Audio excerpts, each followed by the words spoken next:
Where the fuck am I?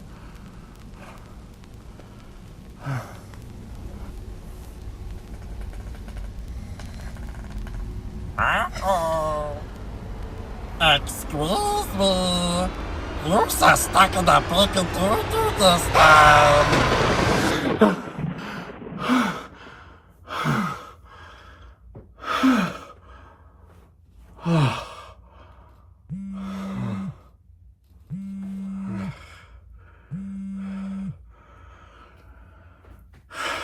Yeah. Hey, is everything okay? Yeah, I'm fine.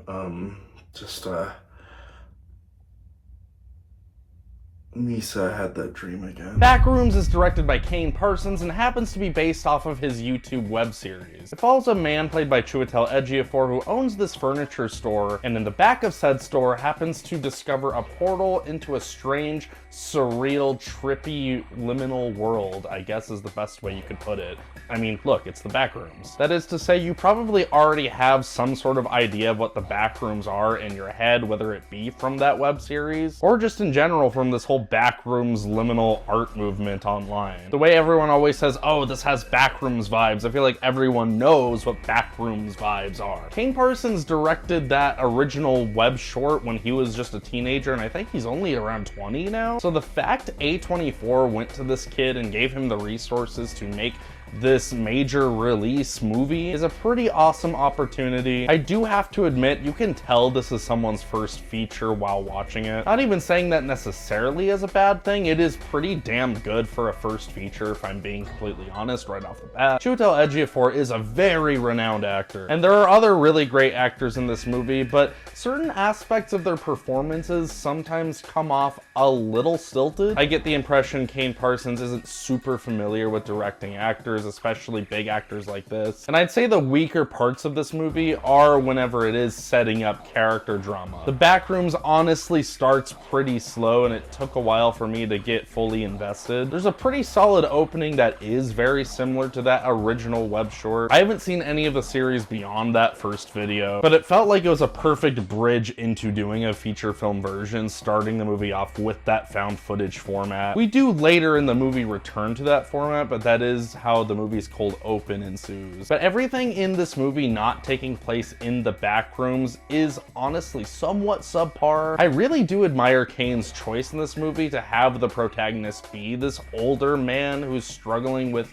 midlife crisis issues. He seems to be going through a divorce, and he's talking to a therapist throughout the movie, and he's honestly a pretty unlikable character, and that's totally the intent here, and I just thought that that was a somewhat original approach to this concept. I will say I wish the film more closely followed his perspective once we started getting towards the Backrooms element. Once he first discovers the Backrooms, I do think that's a pretty riveting sequence, and you can really put yourself in his shoes and be like, oh man, I just really want to explore this place, for better or worse, because yeah, spoilers, the Backrooms is a dangerous place you don't want to spend too much time in. But the film mixes up perspectives a bit. There's a point where it starts to follow the therapist character more. While there were surface level elements to try and add depth to her character, I found myself less invested in what she was going through, which sucks because she kind of becomes the hero of the movie at a certain point. Meanwhile, Chiwitel Ejiofor is just having this mental downward spiral, and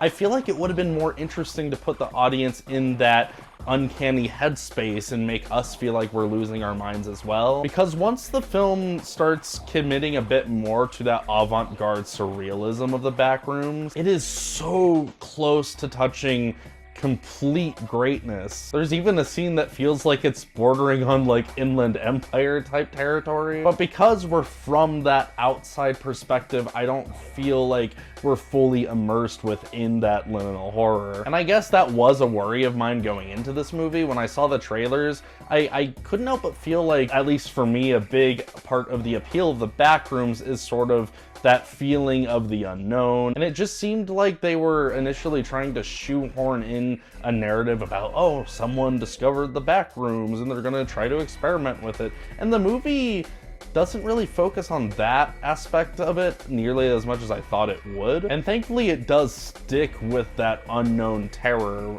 more than I was worried it might not. Still, I feel like it put its foot partway in the door and didn't fully commit, it really could have been a fucking amazing movie. Still, the way we have it is a pretty cool experience to watch. I do recommend it. I would consider it unique as far as mainstream horror goes, though I do feel like the movie takes itself too seriously, and especially in some of those earlier moments. I think just some of those dialogue scenes feel a little awkward and stilted and unnatural, and they're kind of shot very static shot, reverse shot. I guess another small gripe I had with the movie is I feel like whenever we're not in the back rooms, it's also shot like this liminal horror thing. I feel like Kane should have chose to have two different directorial styles, one for when they're in the real world, like our world, and then another one for when we're in the back room, so we can really get that full effect of that atmosphere. Like, even just looking at the exterior design of some of the characters' apartment complexes in the movie feels like it could legitimately be a place in the background.